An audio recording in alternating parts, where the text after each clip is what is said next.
नमस्कार दोस्तों, आज मैं आपको इस वीडियो में एक बहुत ही गंदी बीमारी के बारे में डिस्कस करूंगा और इस बीमारी का नाम है एनाल फिसर्स।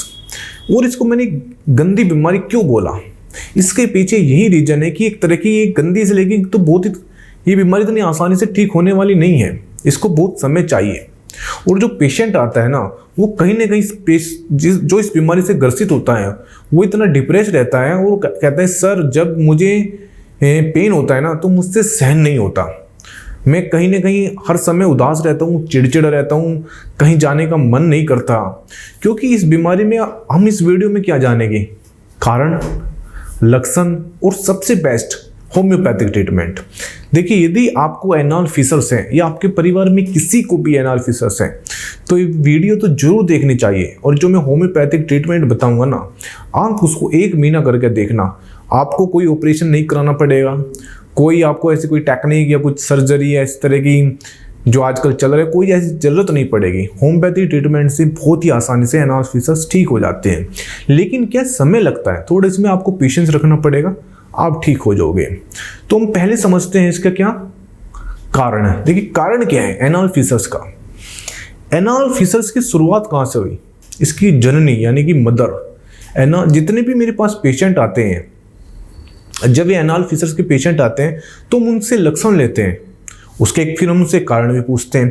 तो जो हम कारण पूछते हैं तो हमें सबसे पहले एक कारण निकल के आता है, वो आता है कॉन्स्टिपेशन यानी कि कब्ज।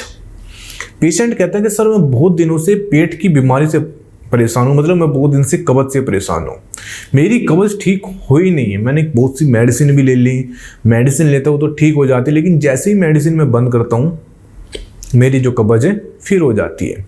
तो पहला रीजन क्या है, कब्ज। दूसरा रीजन आया बवासीर।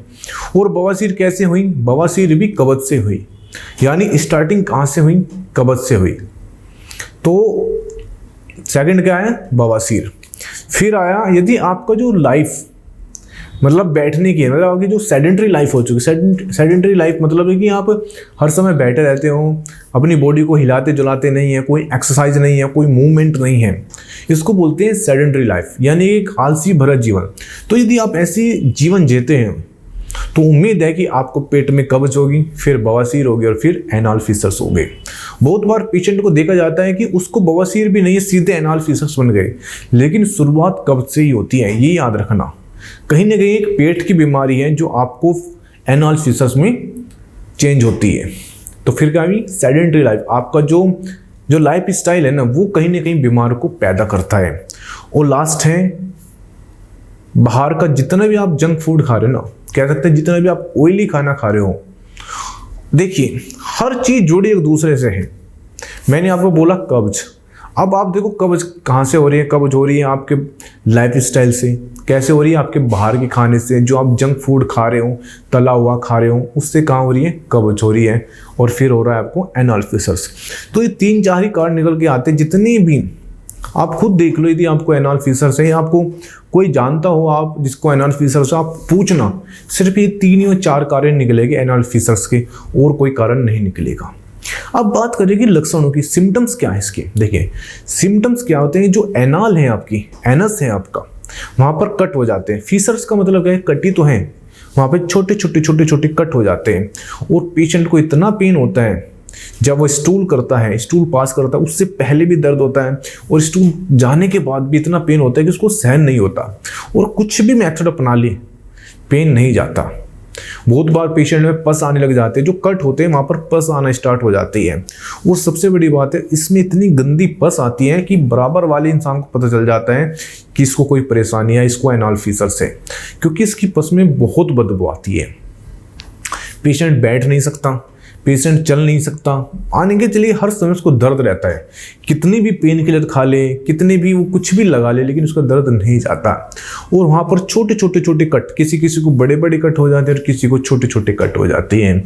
यही इसकी 2 ही पहचान है, पेन होता है और कट लग जाते हैं, ठीक है ना। किसी का कब्ज होना स्टार्ट हो जाती है, कब्ज तो होती है, 90% हमने पेशेंट में देखा है कब्ज होती है।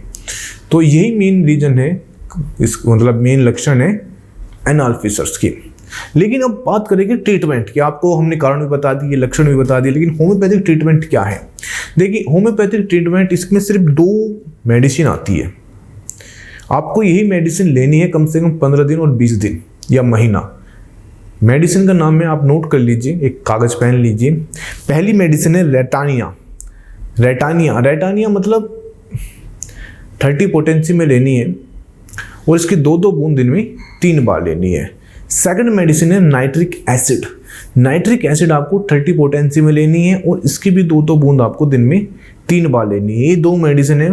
कौन सी बोली मैंने आपको? रेथानिया 30 पोटेंसी में, और सेकंड है नाइट्रिक एसिड, वो भी 30 पोटेंसी में लेनी है आपको। इन मेडिसिन को आप 2-2 बूंद दिन में 3 बार लेनी है। लेकिन इसमें एक तीसरी मेडिसिन भी आती है, लेकिन आपको ये तीसरी मेडिसिन आपको तभी लेनी है जब आपको पस हो। देखिए यदि आपको पस नहीं है तो ये मेडिसिन नहीं लेनी, और यदि आपको पस आ रहा है और पस में बहुत ज़्यादा स्मेल आ रही है तभी आपको मेडिसिन लेनी है। और मेडिसिन का नाम है साइलेशिया। साइलेशिया आपको 1 ml लेनी है, ये आप याद रखना, साइलेशिया 1 ml लेनी है। और ये 15 दिन में एक बार ही मेडिसिन लेनी है। 15 दिन में 2 बूंद ये जीभ पर डालनी है, फिर ये मेडिसिन रिपीट नहीं करनी है। तो मेडिसिन हो गई 3। अब इन 3 मेडिसिन को आप कम से कम 15-20 दिन लेकर एक बार मुझे व्हाट्सएप पर, जो स्क्रीन पर मेरा नंबर है, मुझे बताना कि आपको कितना चेंज आया। मुझे लग रहा है कि आपको बहुत 90% चेंज आ जाएगा एनाल फीसर्स में। लेकिन तब भी बहुत बार ऐसा होता है कि पेशेंट के जो सिम्टम्स हैं वे मैच नहीं करते मेडिसिन से। तब भी आप मुझे बताना कि मुझे लक्षण क्या आ रहे हैं, आपको क्या लक्षण आ रहे हैं, आपको रिजल्ट आ रहा है नहीं आ रहा है। आप एक बार मुझे अपनी हिस्ट्री एक कागज़ पर लिखकर बता देना, तो जैसे भी मुझे लगेगा मैं आपको उसका आंसर दूंगा या मेडिसिन दूंगा, जैसा भी होगा। तो कहने का मतलब पहले आप इसको मेडिसिन को ट्राई करना 15-20 दिन, उसके बाद ही आप मुझसे कांटेक्ट करना। ये नहीं कि आपने वीडियो देखे और एकदम कांटेक्ट किया, ऐसा नहीं है। आप एक बार मेडिसिन लेना, मेडिसिन के बाद में रिजल्ट आ रहा है तो ठीक है, तब भी एक बार बता देना सर मुझे रिजल्ट आ रहा है, मुझे अब क्या करना है। यदि रिजल्ट नहीं आ रहा तब भी मुझे एक बार बता देना, फिर मैं देखता हूँ उसमें हम क्या कर सकते हैं। कहने का मतलब है कि आप इस बीमारी को इग्नोर मत करें, मतलब इसको नेगलेक्ट ना करें कि हो जाएगी ठीक। ये इतना आसान नहीं है इसको ठीक होने वाला, इसको समय लगता है और इसको पेशेंस रखना पड़ेगा आपको ठीक होने में। और होम्योपैथी से 100% ठीक हो जाती है। मैं पहले आपको ये बता दूं, आप ये सोचो कि आपको ये बीमारी ठीक नहीं होगी, ऐसा नहीं है, बिल्कुल ठीक हो जाती है। कि होम्योपैथी से बहुत बार क्वेश्चन आता है कि सर ये ठीक हो जाएगी नहीं हो जाएगी, तो आंसर है यस, ये ठीक हो जाएगी। बस आज की वीडियो में इतना ही, मिलते हैं नेक्स्ट वीडियो में। और हाँ, जाते जाते एक छोटा सा काम कर देना, चैनल जरूर सब्सक्राइब कर देना। बहुत मेहनत से आपके लिए वीडियो लाता हूँ और चाहता हूँ कि आप एक हेल्दी लाइफ जिए, जिससे कि आपको जो पैसा है वो बर्बाद होने से बचे। इंटेंशन एक ही है कि आपका पैसा बचाना, कि आप इतना जो कीमती पैसा है ना ऐसे बर्बाद ना करें। Thank you very much.